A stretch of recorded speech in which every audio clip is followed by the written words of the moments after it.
These pedals are the first real upgrade I ever made to my sim racing kit back in 2020. For years before this point, like many of you, I was using a Logitech wheel and pedals. I bought these bad boys second hand off eBay and they arrived at my house rattling around loose in their original cardboard box with absolutely no care put into the packaging of it by the seller whatsoever. But arrive and survive they did, and safe to say they really kicked off a chain reaction. Wheelbases, rims and rigs have come and gone, but these pedals have hung on throughout. That speaks volumes. I barely think about these pedals day to day because they just get on with it. These things have enjoyed good job security. So before I go on, if you like what you hear in this video and you go on to order from Fanatec, use the store links in the description and they'll know that I was to blame. I bought all my Fanatec kit with my own cash. That doesn't mean my opinion is any more valid than those with review models, but I like to state it. Thanks to those who have used my links in the past, and to you for watching now. Your support helps motivate me to keep at it. So here's a quick sum up for those that hate getting strung along and stick around to hear a lot more. The V3 pedals are good enough that they could happily be the last pedal set most people ever need to buy. They have an all-important load cell on the brake pedal in case you weren't sure. The brake performance kit accessory is a must, but a damper kit is not essential. They're not designed to stay upright by themselves. You'll be wanting a cockpit or a basic pedal frame, but don't let this put you off. It doesn't take much to make them standalone. Yes, your driving will improve if you're coming from entry-level pedals. And yes, they're worth the price in my opinion. So the Clubsport V3 pedals cost around €360 as standard. But with a highly recommended brake performance kit accessory, the total steps up to €390. Adding the totally optional damper kit raises that cost to €470, but that is not a must buy. I cover this in a video which you'll see linked in the description. And although they'll spend all their time at your feet, you can't ignore what you feel in your hands when you get a hold of these things, so it's worth going over. Compared to your typical plastic shelled pedal units that you get from Logitech and Thrustmaster, this is a heavy duty contraption. The whole assembly weighs an absolute ton. Almost all of it is either CNC machined or thick sheet metal. Indeed, the only components that aren't metal are the optional curved pedal faces and the onboard electronics. Nothing on this pedal set feels fragile by any sense, except maybe these infamous little screws. Everyone agrees that these things are made of chocolate, easily replaceable, but still. With the V3 stripped bare of the pedals and footplate, you can see what lies underneath. The one sensitive and physically crunchy component, the main circuit board, hides under the footplate, and the wires travel to each of the sensors and modules from there. All in all, it's a neat and minimal chassis that, when undressed, looks somewhat skeletal.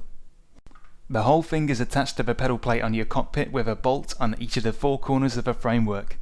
Here you see it mounted to my GT Omega Prime rig. You will be wanting a cockpit of some sort soon if you don't have one, because you can't really use these pedals on their own, as they're likely to tip over if you're using them properly with any real force, that is. But I did use them as a standalone set on a carpet floor for a fair while by using a DIY wooden base to stabilise them.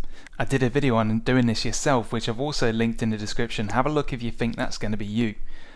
If you're upgrading from Logitech kit like I did, then this is an important consideration, because Logitech pedals are really good at standing up by themselves on a carpet floor. But fear not, it's not a big job to accomplish it with the Clubsports as well. Customization is always important to us sim racing fans, and this is possible on the V3s in a few key ways. For starters, you get two sets of pedal faces included, the handsomely finished metal faces or the race car-esque curved faces, which are made of strong plastic. I much prefer the curved pedal faces due to how they look, how the soles of my shoes easily roll over the face as the pedal moves back and forth, and the improved length and throw they provide by way of extending the pedal arms. Either option looks great, but the race style curved faces give you more options to position the pedals just how you want them in terms of angle and height. The performance of the pedals is also tweakable in a few more ways than that. You get two different spring sets that you can use, a stiffer and a softer set, which allows you to pick the sprung resistance from whichever pedals you fit them to. The brake pedal has customizable preload which you can twist to adjust without any disassembly whatsoever. This is a great touch to fine tune the pedal feel and get the initial uptake just how you like it. The optional brake performance kit mentioned earlier includes bushings for this preload chamber of various stiffnesses and is a highly recommended accessory for the V3s, as the standard bushings are a bit on the soft side if you want to properly emulate firm race car brake pedals. It's a shame that kit isn't just included with the pedals given the simplicity, but never mind. There are a healthy amount of levers and dials, so to speak, in order to get these pedals well tuned for just about anyone. It's not industry leading in terms of how far you can fine tune things, that honour goes to the more expensive pedal sets, but for this price range you're going to be pretty well covered. One asset that the V3s do include, which I was completely unaware of when I bought them, was the vibration motors on the throttle and brake pedals.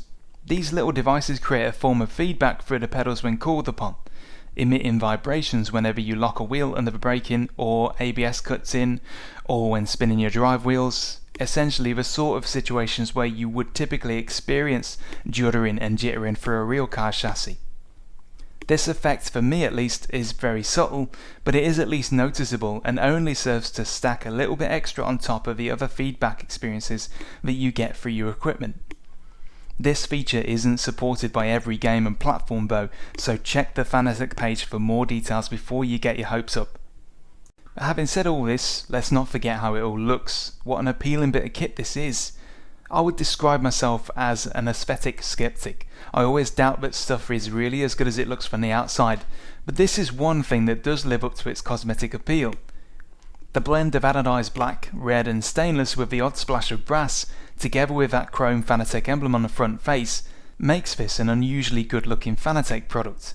Let's be real here, the cosmetic design of some of the things in their lineup are a bit questionable, and the V3s prove that someone at Fanatec does have a good eye for it. Right, this isn't an ornament, this is a pedal set.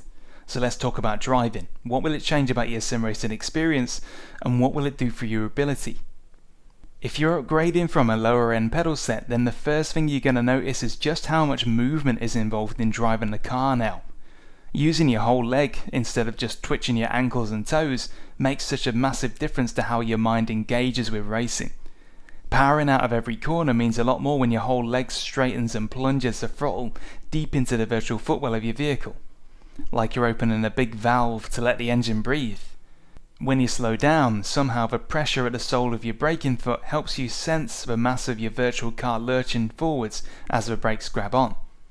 Braking with confidence is all about hitting your intended mark with ease, and with some time to acclimatise to applying pressure instead of positioning to your brake pedal, you'll be able to hit much tighter grouping on that metaphorical bullseye.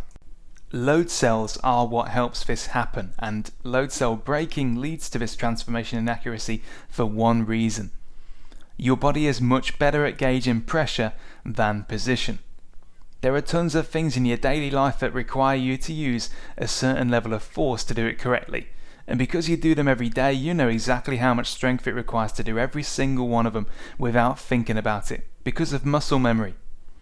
If you were to suddenly wake up one morning without all that stored muscle memory, you would be in a right mess.